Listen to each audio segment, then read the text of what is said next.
నేను రక్షణ పొందానుకంటే ఉన్న లోపాల సంగతి చెప్పు, ఉన్న పొరపాటు సంగతి చెప్పు, దిద్దుకోవాల్సిన సంగతులు చెప్పు, దేవుని ఎదుట ఆజ్ఞ అతిక్రమం అనే పాపాల సంగతి చెప్పు.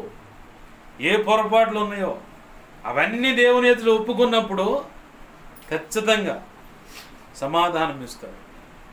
నా ప్రభు నేర్పిన పాఠం ఏంటంటే ప్రతి సెకను, ప్రతి నిమిషం, ప్రతి గంట, ప్రతిరోజు, ప్రతి వారం ప్రభు బలను సమీపించేటప్పుడైనా, నెలకోసారైనా, ప్రతి సంవత్సరమైనా ఎక్కడైనా ఏ పొరపాటు ఏ లోపం ఉందేమో ఎప్పటికప్పుడు సరి చేసుకుంటా నా ప్రభు కృపను బట్టి. ఎందుకంటే నా ప్రార్థనకు నా పొరపాటు ఏది కూడా అభ్యంతరమై ఉండకూడదు. వెంటనే ఏదైనా పొరపాటు వెంటనే సరి చేసుకోవటం అనేది ప్రభు నేర్పాడు. అది నేర్పాడు కాబట్టి ఇలా ఏదన్నా కానీ ఏడన్నా మోకరిస్తే ప్రభు సన్నిధికి ప్రార్థన చేరుతుంది, వెంటనే సమాధానం పొందుతుంది. అవతల వ్యక్తుల జీవితాల్లో కానీ పరిచయంలో కానీ కార్యం జరుగుతుంది. లేకపోతే ఏముంది? ఆయన నన్ను గుర్తించాడు. ఆయన నమ్మాలంటే చాలా కష్టం. ప్రభు నిన్ను మొదటిగా నమ్మాలి. నమ్మే రీతిగా నీ భక్తి సాధన ఉండాలి. ఆ నమ్మకత్వాన్ని పోగొట్టుకోకుండా కూడా భక్తి సాధన ఉండాలి. ఆ నమ్మకత్వాన్ని పోగొట్టుకున్నావా? సౌలుకు పట్టిన ఇజ్రాయేలీలకు మొదటి రాజు అయినటువంటి సౌలుకు పట్టిన గతి పట్టుద్ది. వదిలే అంటాడు ఆయన. నువ్వు కాదులే కానీ, సౌలు కాదులే కానీ, నా చిత్తానుసారం మన మనసు కలిగిన వాడిని ఒకడు కనుక్కున్న ఉన్నాడు, అతగాడిని సిద్ధపరచు అన్నాడు సమూయేలుతో. ఆ గతి పట్టకూడదు. అది ప్రమాదకరమైన పరిస్థితి. సమూయేలు వృద్ధాప్యమందు ఉన్నప్పుడు ఇజ్రాయేల్ ప్రజలు అన్నారు, ఇదిగో నీ పిల్లలు నీ వంటోళ్ళు కాదు, సర్వలోక మర్యాద చొప్పున మాకు ఒక రాజు నియమించనగానే సమూయేలు ఏడుస్తున్నాడు మోకాళ్ళ మీద పడి. ఎందుకయ్యా సమూయేలు ఏడుస్తావు? వాళ్ళు నిన్ను కాదు విసర్జించింది, నన్ను విసర్జించారు. నా నీతి నియమాలు కట్టడలు వాళ్ళకు నచ్చట్లేదు. నేను సరైన మార్గంలో నడిపించాలని వాళ్ళని నీ ద్వారా నడిపించడానికి నేను పూనుకుంటే వాళ్ళు అది నచ్చలేదు. కాబట్టి వాళ్ళకి నచ్చినట్టు రాజు నియమించు, వాళ్ళ సంగతి ఎట్టుంటుందని చెప్పాను. మీ ఇంట్లో ఉన్న కన్యకలైన ఆడపిల్లలు ఆ రాజుగారి రాజమందిరంలో పనివాళ్ళగా ఉంటారు. మీ యవనస్తులు ఆ రాజుగారి రథం ముందు పరిగెత్తు ఉంటారు. కొంతమంది రౌతులుగా అంటే గుర్రం మీద ఉండి యుద్ధం చేసేవాళ్ళు. కొంతమంది ఏమో కింద వరుసలో ముందు వరుసలో సైన్యంగా ఉంటారు. ఇలా ఉంటారు వాళ్ళ పిల్లలు.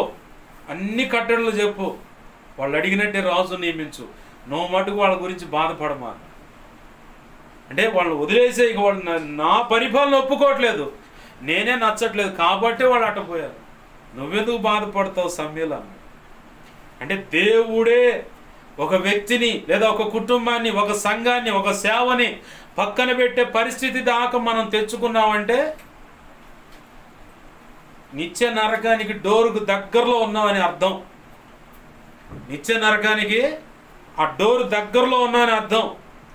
ఆ డోరు దగ్గర ఉన్నప్పుడు ప్రభు చెప్పే మాట ఏం తెలుసా? ఇర్మియా, హెజ్కేలు ప్రవక్తల ద్వారా వారు నా బిడ్డలు నశింపజేయాలని కోపం ఉంది, ఆ కోపంతో తొడజరుచుకున్నానని కూడా మాట ఉంది దాంట్లో, ఆ గ్రంథాల్లో రాసి ఉంది. అయితే నశింపజేయాలని ఆశ ఉంది కానీ, కసితో ఉన్నాను కానీ, నేను కోపగించుకుంటే నిత్య నరకంలో యుగ యుగాలు బాధపడతాను. ఆ బాధ ఎంత తీవ్రంగా ఉంటుందో నాకు బాగా తెలుసు. ఇది దేవుడు అంటున్నమాట.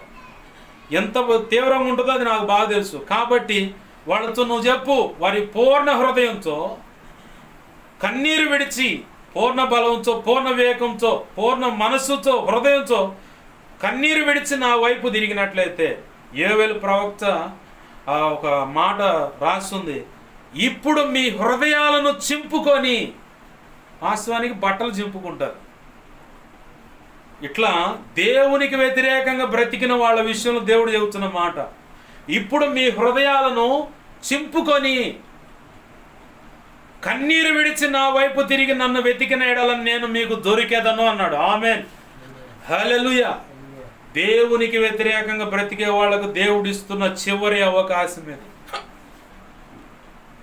నాకు యేసు ప్రభు వారు వద్దనుకొని విగ్రహారాధన వైపు వెళ్ళిన, నాకు యేసు ప్రభు వారు వద్దని పాపం వైపుకు వెళ్ళిన, నాకు యేసు ప్రభు వారు వద్దని ఏ గంజాయికో, తాగుడుకో, సిగరెట్, బీడి, చుట్ట, ఏది ఇక అంతరాలు, ఇక నానా తంత్రాలకు అయినా దేవుడు చెప్పిన రీతిగా సేవ చేయకుండా ఇంకొక రీతిగా నీ మనసులో పుట్టినటువంటి, నీ మైండ్లో వచ్చినటువంటి ఆలోచన చొప్పున నువ్వు చేస్తూ విసర్జింపబడిన పరిస్థితిలో నీ సంఘము, నీవు, నీ సేవ ఉన్నా